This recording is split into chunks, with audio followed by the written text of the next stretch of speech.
بسم الله الرحمن الرحيم. السلام عليكم ورحمة الله وبركاته. بینەران و بیسەران و خۆشەویستانی کەناڵی ئەسمانی پەیام و بەرنامەی دوانگەی خەڵک، سەلام و ڕەحمەتی خواتان لێبێ. ئەم کاتە و هەموو کاتێکتان باش. خۆشحاڵم لە ئاڵلقەیەکی نوێی ئەم بەرنامەیە بە دیداری ئێوەی ئەزیز و خۆشەویست شادەبمەوە. ئازیزان و خۆشەویستان، تەوەری ئەڵلقەی ئەم جارەی بەرنامەکەمان پرسیاری ئەواکەین هۆکارەکانی پشت خۆپیشاندانەکانی هەفتەی شوباتی ساڵی 2011 چی بوون؟ پێش هەموو شتێک پێویستە ئەوە بڵین سەرخۆشی لەو ئەزیز و خۆشەویستانەکەین کە لە خۆپیشاندانەکانی هەفتەی شوباتی ساڵی 2011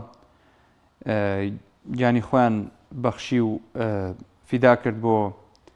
ئامانجی خۆپیشاندانەکان، هەروەها کەوتنە بەر هێرشی توندی هێزە ئەمنیەکان.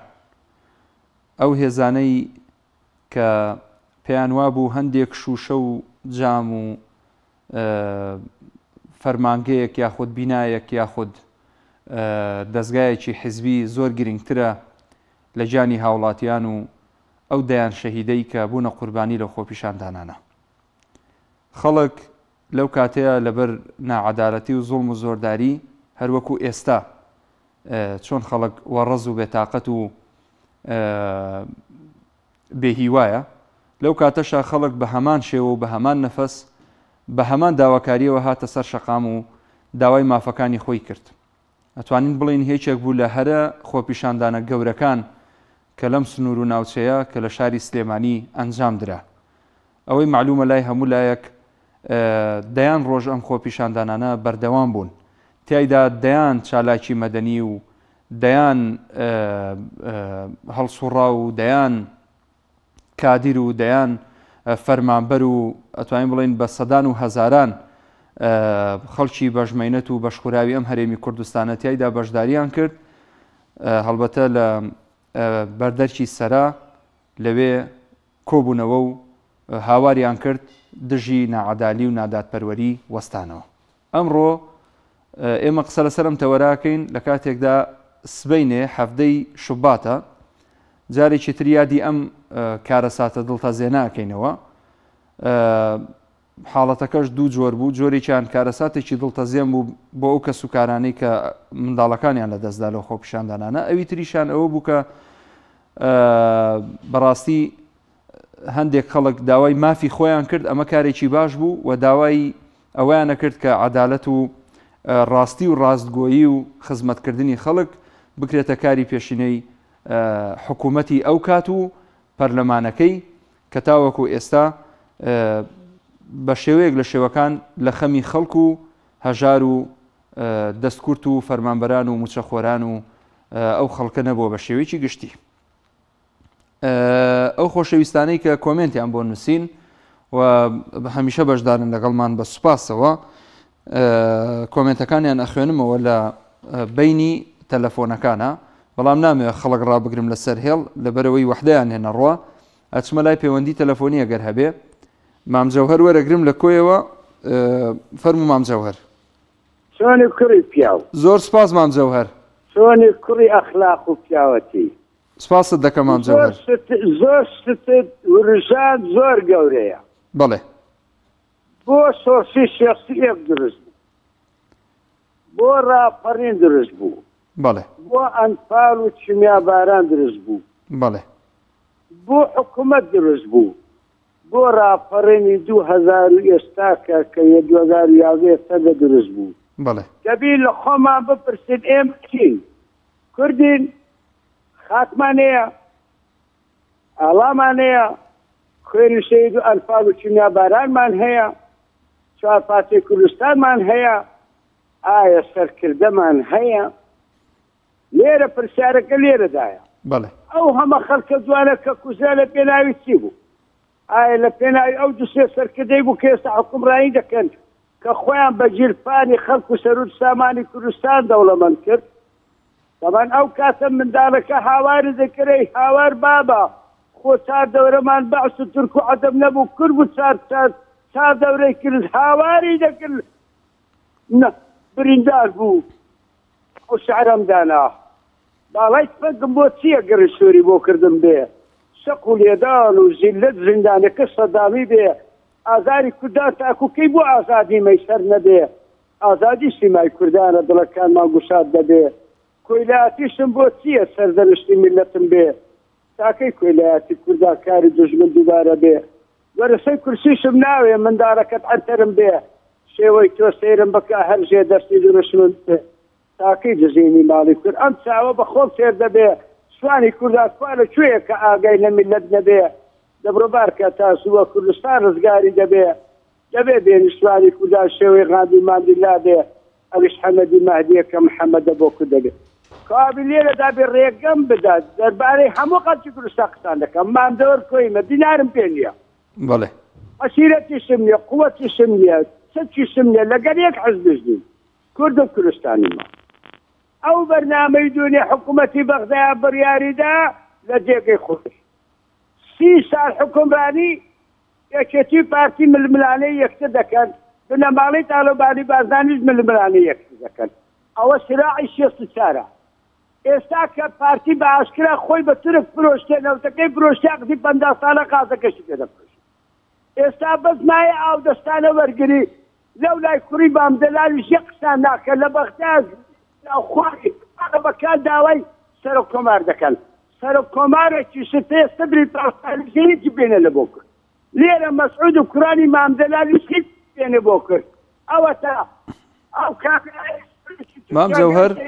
من سپاسی جەناب دەکەم هەڵبەتە باوکی حسین لە چەمچەمانەوە لەسەر هێڵە باو هەزرا بخۆنەوە تو گۆرە شەیدانەکە بیبڕێ نایبڕێ نا جێ لە برای خۆت بێ ئەو شارەی دەخۆنەوە ئەودا بیبڕا لە ماڵای تورکستان هەڵکەن دڵی و دڵان خۆشکەن کوردستانی پێشکەشکەن ئێوە جاسن هەردەیکەن شەرمی ناوێ دەبیکەن عەقدی 50 ساڵەیە بۆ تورک هەلهەلەیە بۆ کوردانی سەرسۆری خۆی لە خیانەت ناگۆڕی میلەتی کوردی سەگباب بۆ کۆیلەتی وەک کەباب 2 دیناری پێ بدا بڕۆ لە قڕی ڕابکە جێ لە منە نەڵێ کوردم بڵێ جاسن داسی تورکم هەر ئەمە پیشە و کارمە دشی کوردان ڕەفتارمە چم بێ بکرێ و ها دەکەم دشی میلەت ڕەفتار دەکەم من پیاوەکەی ئوردوغانم تورکستانە دوڵیجانم من نامەوێ دەوڵەتە بێ پەرلەمانتێ با هەر نەبێ بەس خۆم هەبم با کورد نەبێ کوردستان تێ ناوی هەبێ ئەوە بنەم ئەو دوو بنەماڵەیە دەستت خۆش بێ زۆر سپاس سپاس بۆ شعرەکانی شتمان جەوهەر دەست خۆش بێ باوکی حسین باوەرگرین چکە دەمێکە لەسەر هێڵە لە سەمسەماڵەوە باوکی حسین باوکی حسین عەلەیکە السەلام وەڕەحمەتوڵڵا باوکی حسین سڵاوی خوا گەڕێت جەناب و تەواوی کارمەندانی تەلەڤیزیۆنی پێیان سڵاوی خوا لە جەنابەت زۆر سپاس دەست خۆش بێ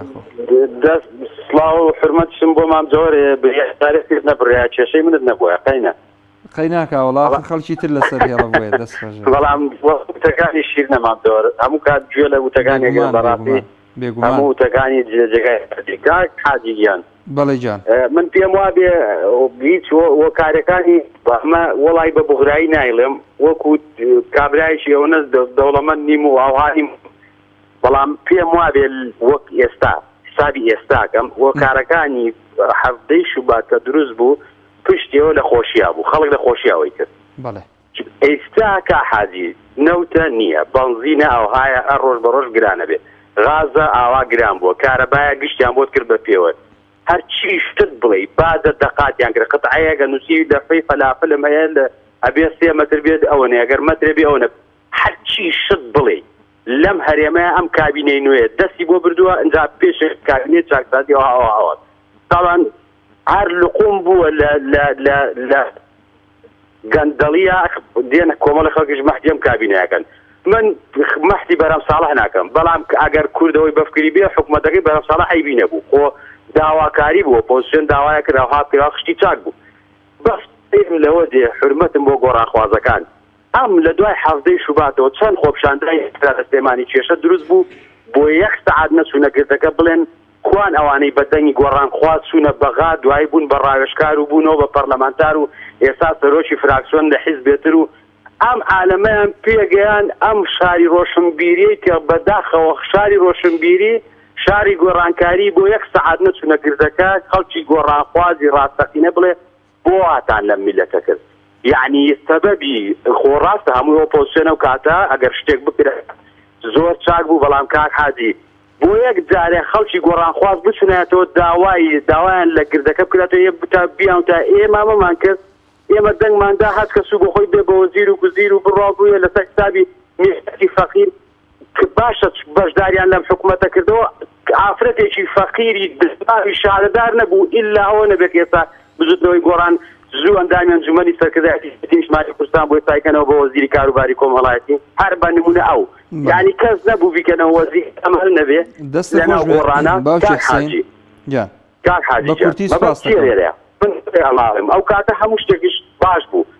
کەباب ئەوە بشتە لە سەرای ئازادی کەباب نامە حەزەکەی تا بچوە پەیامێرەکەتان بێرە بڵێ ئەو ڕۆژانی حەڤەی شوبات چۆن هایی بوو لێرە خواردن بەرەکەوت موچە هەبوو بەڵام ئەو هاش فەرمانبەر 2 ساعت داوامی ناکەوێت ببووری وڵا کات من بۆ خۆم کتام برێتە بەردەست فەرمانبەرەوەتی نازانی وا قساکەم لێم تووڕە بووە دە ئیستا بە نیوە موچەکە ڕاستی بەس کولی مانگە بیداتێ ئەمانە هەمووی خۆمان سەبەب بووین کاک حاج من حەزەکەم بیەک شتێک غەیری بەرنامە دوو خاڵم هەیە یەکێکیانەوەیە ئەو ئافرەتەی کە بەداخەوە لەسەر هیچ گیراوە لە گرتوخانەیە 17 مانگە کوان ڕێکخراوەکانی ژنان بەس ئەتانەوێ کێشە بۆ عایلە دوستکەن و خەڵک بە تەلاقداندن ئەی ئەمە ژن نییە گیراوە لە بۆ یەکێتی ژنان بۆ یەکێتی ئافرەتان بۆ ناڵێن بۆ دادگایی ناکرێت ئەمە یەکێکە دووەمیان هەم ئەمەی فدراڵی عێراق کاک حاجی ئەمە یاریەکەیکەن سیاسەتێکەیکەن خەڵک مەشغوڵکردنە هیچ کەسێک لەم دوو حزبە بۆ نابرێتەوە لە حکوومەتی عێراقیە ئەم نەوتە ئەڕواوە خۆش هیچ کێشەیەکیش نادێ و ئەبێ بۆ خۆشی بەس چییە من و تۆ و خەڵکێکی زۆری پێوە مەژغوڵ بداوە ئەگەر نا هیچ شتێک ناکرێت چونکە بەقووەترین ڕئیس وزەرا مالیکی بوو مالیش نەیتوانی نەوتەکان لێ بستێنێتەوە بەخوا بە عەبادی و بە عادل عەبدولمەهدی و بە مانەی داماوەی ئەزوەر ناگیرێتەوە ئەو تورکیا و عەقد دەکراوە و ئێران نەکراوە و هیچ شتێک دەسەڵاتی وانیشی تیانی کاتم زۆر گرت سپاس باوکی حسین باوکی سایە لە چەمچەماڵەوە وەرەگرم سڵاوی خوا گەورم لێ بێ سڵاوی خوا لە جەنابەت باوکی سایە کەمی بەڕێزی ڕێز و حرمەتت هەیە سپاسە دەکەم ئێوە ژەروەها کەمی قوربانە بم ئەرێ برا گەورەکەم بەحسی مەسەلەی خۆپشادەرەکانی حەفتەی شوبات بەڵێ ئەوە چەند کەسێک لە پشتێەوە بوو با ناوەکانشیان بەدی بکەم ئەوە یەکێکیان مەسعود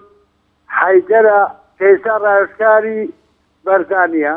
بەڵێ یەکێکیان ڕێباز حەملانە کە بۆ بەجاشی ئەوان سێمیان عەبدوڵای مبارەکە ئێستاش هەرجاشی ئەوانە ئەمانە بوو کوڕی ئەو فەقیر و هەژاریان بەکوشە بەڵێ ئەمانە بەس تەنها بە دوای پلەپایە و بە دوای پارە کەوتونە تۆ بتەوێ من و تۆ خۆشی ببی لە سای ئەمانە قەت نادیوی کاتێ بوو گۆڕاخوازی کامە گۆڕاخوازەکە بوو ئەو گۆڕاخوازەکە بکەیتێنە هەموو جاشی پارتیە ئەمانە دەستێ بوو وەختی خۆی هەر ویستیان یەکێتی زعیف بکەن یەکێتیان بوو ئەوە زعیفەکەی کە لەبەرەوە پارتی زاڵ بێ بەستەریا خۆیان ئەو شتانەیان دروستە کرد هەر پارتی ئەمانەی دروستە کرد ئەی باشە ئەگەر مە دوژمنی تۆ بم بە پوڵ و پارە دێمە ماڵەکەی تۆ نەبەخوا بەس ئەو خەڵکە ڕاستی نەکرێت ئێستا بۆ مەسەلەی ئەو نەوتە مە دەستخۆشی لە حکوومەتی عێراقی ئەەکەم وەکو نەوتەکەمانی بە تاڵانداوە کاکی بەرزانی با غازەکەشمان بە تاڵان نەبا بەڵێ کاک ئەحمەد کەریم ئەو ڕۆژە وتی خوێنت لەگەڵ بۆ ڕێکەیە سێجار وتی خوێنت لەگەڵ بۆ ڕێکە دەبەستە قورکرا بەسەرمانە پێشمەگایەتی ماکە قوربەسەری ماکە هەموو شتێکمان کرد لە پێناو کورتە ئێستا بەیانی بڵێن حکوومەتی عێراقی عێلاقەم نییە بەسەرەوە لەبەرەوەی 30 ساڵ شەکدار بوومە سێجا بریندار بوومە شوێن بەخوای گەورە بەیانی حکوومەت بێ عێلاقەم نییە بەسەرەوە لەبەرەوەی بۆی چییە کاتێک بوو لەسەر بستێ خاکەکەی خۆم وەڵڵی خۆمەدا بەکوش بەس ئێستا وەڵایی هیچ کەسێک ئەوەی کورد بێ ئامادە نیە ئەوەی کورد بێ مزاهرە ناکە لەبەرەوە خێر و بێرەکەی بۆ ئەردۆغانە ڕەحمەتی خوا لێ بێ و سڵاوی خوا گەورە لێ سڵاوی خوا لە جەنابیشە دەست و چاوت خۆش بێ زۆر سپاس باوکی سایە مۆفەق بیاخوا ئەچمە لای دایکی محەممەد لە هەولێرەوە دایکی محەممەد وەرەگرم دایکی محەممەد بەڵێ السلام عليكم. عليك السلام ورحمة الله دايشي محمد. كان حاجز خوتي وبرنامج اللي رقم برنامج وانا سپاس دەکەم كردو خوا سلامتك سلامت بي يا ربي. ايوا قاعد سكرت ان شاء الله ان شاء الله اجمعين. بزحمة خوتي وبرنامج وانا اللي رقم سپاس دەکەم. خوا جملة قيامكم راقرة بله زي الشباب بمصر يندري بله فقيري وشي من بالصالة لو هو اللي كريسينا ناني بخوم نيرد مقواي هالتكستوا بله معاشة كمية لو هو اللي من ظالمنا خوشة حسيتم عيادك خوم لبندا تاني دارين لسر ما الصورة صاحب خاني هاتي دركم داري برو داري صار ما نقتري خاني بندعا هزي شباب بمسه بس يندري بمسه وشي حسيتم عيادة قدي حسيتم ما خوش بلو ما عليك خوش والله عندر بلو مساري ديشي هزي شباب بمسه دايشي محمد بمسه دايشي محمد ئەتوو پێش ئەڵلقەیەکیان دوو ئەڵلقە پێما بێ هەم جەناب بە تەلەفۆنت کرد باسی وەزە و گوزەرانی خۆتت کرد نەبووی بەڵێ بڵێ یەکەم جارە زۆر خۆشە سەرکردەکان گیان لە دەنجی مندی دایکی محەممەد حسەتی هەموو شتێک بی دەستخۆشی دەستت خۆش بێ دایکی محەممەد دایکی محەممەد ئەوە بۆیە دەڵێن کە دایکی محەممەدێکی تر پەیوەندی کرد ئێمە هاوکاری بووین لە هەمان کاتە زۆر باشە من ئەمێ بۆ تەواوکەم هاوکاری بوو الحەمدولیلا خەڵکیی خێرخوازە بوو ئامادەی دەربڕی هاوکاری بۆ بنێرێ ئەگەر جەنابیشت ژمارەمان بۆ بەجێ بهێڵی ئێمە هاوکار دەبین هەندێک بارزانیم خۆشکەن نێردەکە ماتۆڕە چلۆ بکڕن مقاوای پێرگتەوە هەموو شتەکە ژمارەکەت بەجێ بهێڵە ئێستا دایمە خەرەوە تەلەفۆنەکەت نا بەجێ دێڵم احتیاجیە مەمنونی خێرخوازانم دەستم بگرن بە بۆ نێرم گۆ دەستم بگرن ژیانم هەندە خۆشکەن خێتان دەگاتێ وەڵڵا حەسەتمان هەموو شتەکە دەست خۆش بێ ئیشاڵڵا بەپێی توانە ژمارە بەجێ بێڵە بەسەر چاو ئینشاڵڵا پەیوەندیت پێوە دەکەین هەر کەسێک داوای ژمارەتی کرد پێدەین دەستت خۆش بێخوا بەردەوامین بەڕێزان لەگەڵتان سالار محەممەد لە کۆمنتە ئەڵێ بە کوژدانی کۆمەڵێک گەنج لە پێناو وەرگرتنی پلە و پۆست محەممەد علی ئەڵێ نەبوونی دادپەروەری و دزینی داهاتی میلەت و دەیان کێشەی تر دیلان ئاراز ئەڵێ هەموو ڕۆژەکان هەر حەفدەی شوباتە بۆ میلەت نە کارەبا هەیە نە ئاو هەیە نە کار و کاسیبی هەیە کاروخ عزیز ئەڵێ ئەوەی هاوڵاتیان داوایان دەکرد لە حەفدەی شوبات هیچی نەهاتە دی بگرێ ئێستا زۆر خراپترە هێمن عەلی ئەڵێ حەفدەی شوبات تەنها کۆمەڵێک خەڵک لێی سوودمەند بوون شاخەوان بورهان نووسیوێتی بەداخەوە خەڵک لە سەرەتاوە زۆر ئومێدی بە خۆپیشاندانەکانی حەفدەی شوبات هەبوو بەڵام بەداخەوە هیچ کام لە داواکاریەکان جێبەجێ نەکرا شۆڕژ ئەیوب بەڵێ بەداخەوە خۆپیشاندانەکانی حەفدەی شوبات جگە لە کوشتنی چەند هاوڵاتیەک هیچی تر نەبوو ئاشتی ئیبراهیمش نووسیوێتی حاڵ و گوزەرانی ئەو کاتە زۆر لە ئێستا باشتر بوو بەڵام بەداخەوە خەڵک ئێستا غیرەتی نەماوە پۆڵا لە هەولێرە وەرەگرم کاک پۆڵا ئێوارەی بەڕێز و هەموو بینەرەکان باش هەموو کاتت باش کاک پۆڵای گیان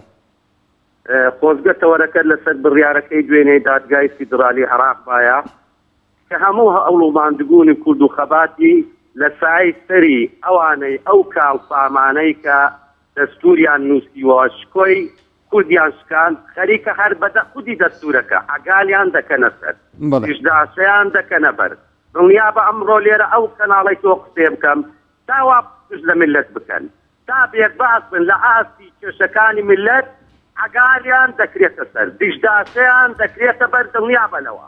چونکە خەریکە کورد بە تەواوی پەرتەوازە دەبێت هۆکاری سەرەکی و نەبوونی سەرکردەی دڵسۆز ئەوانەی هەن تەنها سەرکردەی خێڵی سیاسین لە ناو دیوەخانەکان بەداخەوە کاک مەحموود لە هەموو کەناڵەکان لە تۆڕە کۆمەڵایەتیەکان وایە لە تاچی کورد کرد دڵی خۆش بێ بەو بڕیارە کەتی وا پیر ناکەنەوە هۆکاری ئەوە هەر خودی سیاسیەکان بوون کە لە 2005 دەستوریان نووسیە و ئیستیفتای لەسەر کرا ئەو کاڵفامانەی ئێستا دەڵێن ئێمە سەرکردەی کوردین هەر ئەو کاڵفامانە وتیان ئێمە خۆبەخشانە ئارەزومەندانە ڕۆڵەی عێراقین جیاوازیمان نییە لەگەڵ هاوڵاتیەکی دیوانیەماوە ناسریە زۆر باشە من ئەمە پرسیاری مووسڵ بەڵێ ئێستا دەیانەوێت پێمان بڵێن ئەوە قەدرە لێمان دەکرێت بەڵێ ئەوە قەدر نەخێر کافامینە ئێوە کە نیشتیمانتان کردە کێشە لەسەر کە تەمانەوە کە خەباتی دەیان ساڵەی کوردتان بە پیرۆدا نەخودی دەست پەنجەمۆتان کردووە لە دەستور کە نەوت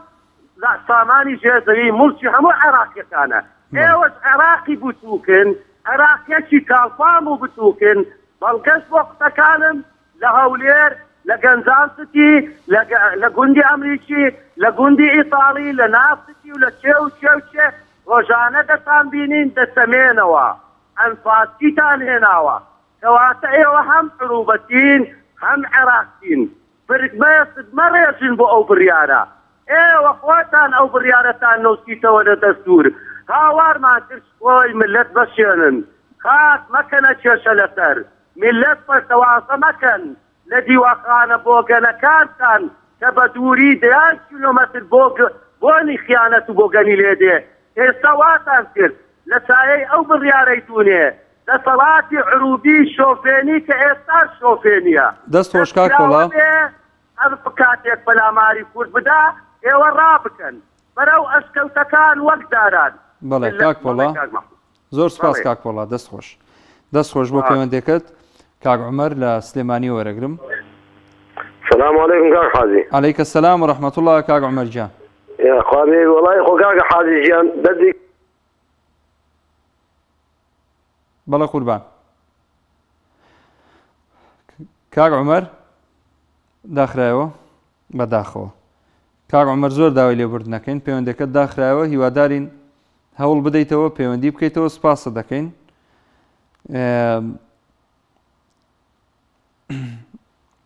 نازەنین خان لە هەولێرەوە نازەنین خان ئەلو بەڵێ نازەنین خان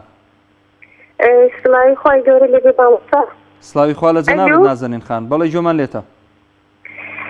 سڵاوی خوا لەبێ مامۆستای بەڕێز زۆر سپاس سڵاوی خوا لە بەڕێستان ڕێزی سڵاو خۆشەویستی بۆ بینەرانی ئەم تیڤە خۆشەویست ئەم کەناڵە بەڕێزە زۆر سپاس بۆ ئێوەش دەستان خۆش بێ بۆ پەیوەندەکەتان بەڵێ سەرەتا باسەکە باسی هەفتەی سباتە خۆپیشاندانەکەی هەفتەی سبات بەڵێ ئەفدەی هین ئەوەی لە سلێمانی سەرای ئازادی ئەم سوێنە بەڵێ بەڵێ ئەوە چەند تاقمێک بوون خەڵکیان بەکوش بە بۆ خوان پۆستی حزبی و خوان چۆن بڵێ تێرپارە کردو ئیتر هیچیان بە هیچ نەکردو بەس ملەتیان فریودا و کوڕی خەڵکیان بە کوشتندا و ئیتر دارێکی در خەڵک باوەڕیان پێناکە و دەنگیشیان پێنادا لەبارەی بڕیارەکەی دادگای فیدراڵی عێراقیش ئێمە سەرکردەی هەرچی پەرچی خۆیان کردووە بە خاوەنی ئەم میلەتە بەخوای عاڵمان لەوەی باشتر نابی و بە ڕێزێکی باسی ڕێکخراوەکانی ژنانی کرد ئەوانە بەس دانیشتن خەڵک فێری لەگە ئەو پەڕ حرمەتم بۆ بینەرانی بیستەران خەڵک فێری بەربەرەڵایی دەکەن و ئیتر ژنی خەڵک بە کوشتە دەنی بە تەلاقدانە دەنی هیچیان نەکەن ڕێکخراوی ئافرەتان هیچ دنیا تەنها حیزبیە و قاتیان لە سەقازدا دەنێن و بجێ ئەو میلەتە دەبێت دووبارەی دەکەمەوە ئەوانەی کە لە پشت خۆپیشاندانەکان بوون تاقمێک بوون بە لای ئۆپۆزیسیۆن خەڵکیان بە کوشدا و لە پارتی یەکێتی باشتری نەباستی کورد شایەنی حکومڕانی چکە لە دێرزەمانەوە هەزار ئەحمەد لە گۆڕی حەیرانبێش کاوێز ئاغابی دەیگوت کورد غاینە ڕاز دەکا کورد غاینە السلام عەلەیکم وەڕەحمەتوڵڵاه وعەلەیکم سەلام نازەنین خان دەست خۆش سپاس بۆ تێبینیەکانت هەروەها بۆ موداخەلەت سپاسە دەکەین پەیامەکەت زۆر بە جوانی گەیشت بەڕێزان بەردەوامی لەگەڵتان کاک حەمەڕەشید لە ژاراوەرەگرم مامۆستا محمودی وارد باش هەموو کاتت باش کاک حەمەڕەشید بەڕێزی ڕێزم بۆ خۆت و کەناڵەکەت و ستافەکەت ڕێزم بۆ بینەران ئێمەش ڕێزمان بۆ جەنابت و خانەوادە و کەسوکار برای بەڕێزی کاکە هۆکارەکانی بۆ ئەوڕۆ بوو بەڵێ ئەوە ڕۆژەکەیە بەڵێ ئەوەی دەیبینین با زۆر وە دوای نەکەم چونکە زۆرم پێیە پێویست ناکە باخۆ پیشانی خۆ مارداوی نەکەم ئەو مۆڵەتەی کە 6 مانگی ئیجازەیان خواست لە میلەتی ئەو 6 مانگە با بڕواتە تێدەگەین بەڵێ ئەو مامەرە بوو لە میلەتی کرابوو ئەو ڕۆی تر دەستخۆشی لێ دەکەم سپاست دەکەم کاک حەمە ڕەشید مەمنون بۆ پەیوەندیەکەت هەمیشە ساغ بن بەڕێزان بەشێک لە وەکو بیرهێنانەوەیەک بەشێک لە بینەرانی بەڕێز و ئەوانەی کە پەیوەندیەکەن پێیان وایە هۆکاری دروستبوونی هەفتەی شوبات هێزێکی دیاریکراوی لە پشتەوە بووە ئەو هێزە گەیشتووەتە پۆست و پلە و ئامانجی خۆی دواتر لای داوە و لە خەمی خەڵکدا نەماوە بۆیە ئەکرێ بڵێن ینی وەکو نازەنین خان ئاماژەی پێکرد هەروەها باوکی حسەینیش ئاماژەی پێکرد ئەوانە ینی کۆمەڵە خەڵک بوون کە گەیشتنە پۆست و پلە ئەگەیان لە وەزع گوزەرانی خەڵک نەماوە پشتیان کردووەتە خەڵکی کاک بورهان لە چەمچەماڵە وەرەگرم کاک بورهان فەرموو کاک بورهان گیان کاسە گیانم کاتە باش هەموو کاتت باش کاک بورهان لە تەلەفۆنەوە گوێم لێ بگرە سپاسە دەکەم زۆر باشە ڕاستە کەمێکی دیگەین تەلەڤیزۆنەکە بێدەن کە لە تەلەفۆنەوە گوێم لێ بگرە لە خزمەتتان کاسە گیان تەوارەکەمانە سەرچی بوو هەفتەی شوبات گیان هەفتەی شوبات والله هو هەفتەی شوباتم هیچ توانێ لەسەرە زوو تا ئێستا هیچ بۆنێکی بتوان بڵێ هیچ شتێکی بۆ نەکەوە تا هەفتەی شوباتی شتێکی وا بێ ئەمە قسەی لەسەر بێت بەڵێ تۆ لە هەفتەی شوبات لەکوێ بووی کاک بورهان چیت ئەکرد لەو کاتەیە بۆ نمونە لەو ڕۆژانەی خۆپیشاندانەکانی هەفتەی شوبات لە سەرای ئازادی لە شاری سلێمانی جەنابەت سەرتاڵی چی بووی و بەشداریت لە خۆپیشاندانەکان کردبوو یاخود نا؟ وڵای من وەکو خۆم بەشداری خۆپیشاندانم نەکردووە لەگەڵاویشانە خۆپیشاندانم کرد بەڵامی تر دیارە خەڵکی داوادار مافەکانی خۆی کردو کە هەموو کاتێکیش پشتگوێ کراوە. کاک بورهان بەڵێ بۆچی لەگەڵ خۆپیشاندان نیت؟ هیچی بۆ نەکراوە بە خۆپیشاندانی هیچ شتێک ناکرێت چکە هیچ ڕەگە نابووە لەگەڵ خۆپیشاندان بەس مناڵی کافی لەکوزێ. بەڵێ یعنی ئەو فشارەی کە دروست دەکرێت بۆ ئەوەی حکوومەت بهێنرێتە ژێربار بۆ چاکسازی بە خۆپیشاندان ناکرێ؟ واللهی بە خۆپیشاندان چارەسەر نەکراوە چونکە چەند ساڵە خۆپیشاندان کراوە و هیچیشی ئەنی تۆ بڵێ دەوری هیوای نەبوو هەر بەسکەی فەرقی دەکوزێت. لە ڕێگەی سندوقی دەنگدانیشەوە ناکرێ؟ ئەوان باسی لێکە سندوقی دەنگدان زۆر بەس بەس خەڵکەکە یەکگرتوێ نییە چونکە هەموو سندوقی دەنگدانەکان ئەو کاتە هەر دەنگ بۆ بوونە ماڵایە درێت و هەموو شتەکانمان بیرەچێتەوە. بەدیلی خۆپیشاندان و سندوقی دەنگدان چییە بەڕای تۆ؟ وڵی بەدیسی بێت ئەو کەسانی کەوا زیاتر دژایەتیانەکەن نەخەوانە گەورە بکرێن. ئەوانە چی لێ بکرێن؟ ئەو کەسانی کە دژایەتیان دوو بوونە ماڵایە کرێ. بەڵێ گەورە بکرێن بۆی چۆن بڵێ شتێکن بۆ منەوەی نییە ئێوە هەم سێزلەکانی درێت توانێوانە گەورە بکرێ. گەورە بکرێن. بەڵێ بڵێ. باش دەستەکانت خۆش بێ کاک بورهان. زۆر سپاس بۆ پەیوەندەکەت کاکاروان لە بازیانەوە. چاکی بەڕێزەکەم چاکی کاکاروان گیان زۆر ساز بۆ جەنابێت سپاس دەکەم لە خزمەتین. کاکەی ژیان سیر کات خوا لە 2011 من وەکو ئێوە تەمان بە حیساب ئیزاعەیەکی ئیسلامین و خەڵگانی سیرتانەکات تو ئەو خوای هەمومانی کردو لە حەڤەی سوباتا خەڵک تێر نەبوو خەڵک هەبوو دوو مەعاشی هەبوو خەڵک هەبوو سێ مەعاشی هەبوو کوردستان ئاوەدان کار و کەسابەتێکی زۆر بەڵام جەماعەتێ هاتن و ویسیان خۆیان دەرخەن و دەنگ کۆکەنەوە و خەڵکی زۆریان یا بە کوشت و یەنان و بردیان و ئازاوان خستە ناو شارەوە تو خوا چیان کرد کاکە چ قازانجێکیان گیان بە ئەم گەل وڵاتە ئەوە بوو خۆشیان دوای ئاوان لەسەر کورسیەوە چوونە سەریانی تەنەکە کاکە شت ئینسان عەقڵی هەیە هەر شتێک ئەکرێت دیارە کە بۆچی ئەکرێت هەر شتێک ئەکرێت دیارە کەی لێ پشتەوەیە برام خۆ لە 2011 خەڵک برسی نەبوو خەڵک برسی بوو بەڵێ بەردەوام